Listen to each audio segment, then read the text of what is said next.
आपण आज या इलेक्शनचं पाहिलं असेल की संपूर्ण महाराष्ट्राचं लक्ष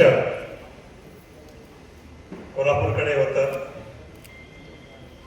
आणि कोल्हापूरने पुन्हा एकदा दाखवून दिलं की कोल्हापूरचा विचार एक नेहमीच जराचा वेगळा असतोय आणि चांगल्यासाठी वेगळा असतोय. पुरोगामी विचार इथं अजून रुजलेला आहे आणि त्याचबरोबर जनतेच्या हितासाठी योग्य काय करायचं आहे, कुठला पक्ष निवडायचा हे आपण स्वतःहून ठरवू शकतोय. कोणी आलं तरी आपले लगेच म्हणा आपण बदलत नाही.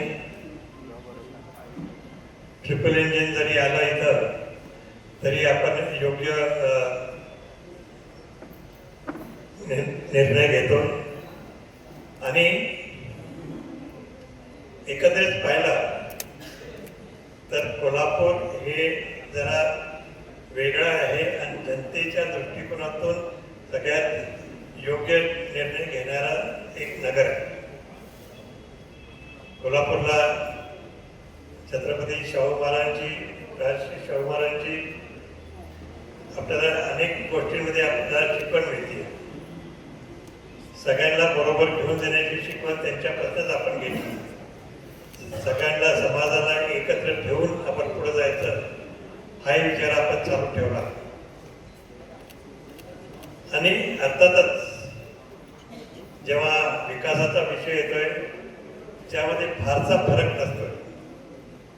सगळ्यांनाच विकास करायचा असतोय, पण मुख्य फरक जो असतोय तो आपल्या विचारात काय फरक असला तर तो त्याप्रमाणे आपले विचार या निवडणुकीच्या माध्यमातून आपल्या सर्वांच्या पुढे येतात आणि म्हणून आपण पुन्हा एकदा सिद्ध करून दाखवलंय की पुरोगामी विचार हा कोल्हापूरमध्ये सातत्याने आहे आणि यापुढेही राहील.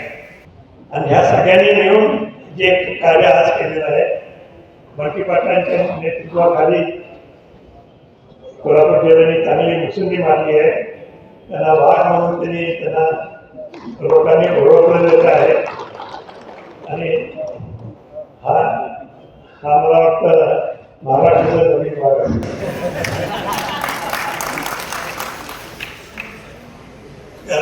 कारण शेवटी जे वाघाबरोबर होते पूर्वी सुद्धा आणि आता सुद्धा ते सगळे भागच आहेत असं म्हटलं तर चुकीचं होणार नाही. तर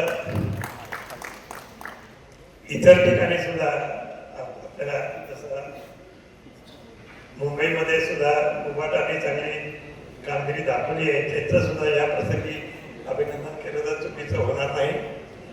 अर्थातच संपूर्ण महाराष्ट्राने जो पाऊल दिला आहे तो आपण मान्य केला पाहिजे आणि मान्य केलं पाहिजे म्हणजे आता त्यांना संधी मिळालेली आहे.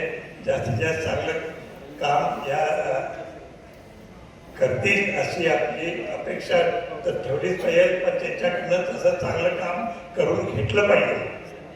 त्यांच्यावर दबाव राहायला पाहिजे चांगलं काम करण्यासाठी. म्हणजे आपल्यावर नाही, सत्ताधाऱ्यांवर दबाव असला पाहिजे की चांगलं काम झालंच पाहिजे. नाही तर आपण त्याचा विचार केला पाहिजे की पुढं काय करायचं काय नाही करायचं. अशा तऱ्हेने त्यांना गप बसून कुठेही सांगणार नाही. पुढचे 5 वर्ष हे महत्वाचे ठरणार आहे.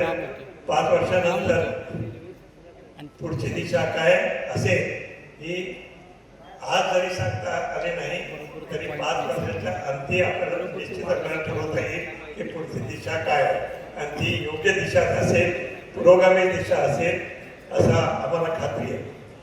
म्हणून आज या प्रसंगी या सगळ्यांना शुभेच्छा व्यक्त करून जे नवीन 18 आणि 16 जे निवडून आलेले आहेत नगरसेविका सगळ्यांचा मनपूर्वक अभिनंदन करतो आणि एकत्रित काँग्रेस पक्ष, भट्टी पाटील सर्व सहकारी ज्यांनी कष्ट घेतले त्या सर्वांना अभिनंदन करून मी आपल्याला दाखवतो.